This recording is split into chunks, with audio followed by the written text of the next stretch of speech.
Le débat sur l'orientation budgétaire de la ville est aussi l'occasion de débattre des orientations budgétaires pour le futur budget spécial de la préfecture de police. Il me semble important de rappeler que ce budget spécial représente 792 millions d'euros, principalement dédiés à la brigade des sapeurs-pompiers de Paris.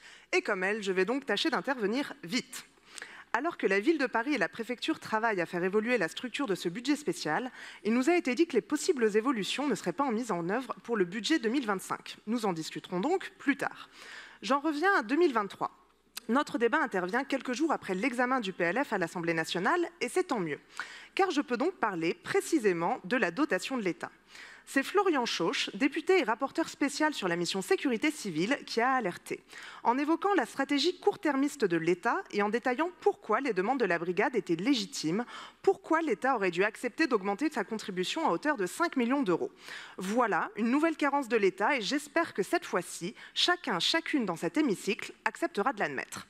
Car vous le savez, chers collègues, depuis 2 ans maintenant, le grand problème de la brigade des sapeurs-pompiers de Paris, c'est les sous-effectifs de l'ordre de 350 militaires. Et je n'aurai pas le temps de vous en dire beaucoup plus, donc je me contenterai de vous dire que ces sous-effectifs représentent à la fois une pression opérationnelle pour la brigade, une pression financière, une pression stratégique. Il est donc important que nous brisions ce cercle vicieux. C'est pourquoi les écologistes vous proposent un vœu qui demande à l'État de soutenir pleinement dès 2024, dès le budget primitif, la brigade et d'entamer un nouveau cercle de négociation, l'État, la préfecture de police, les 124 collectivités concernées, ainsi bien sûr que Paris, pour mieux préparer l'avenir de la brigade.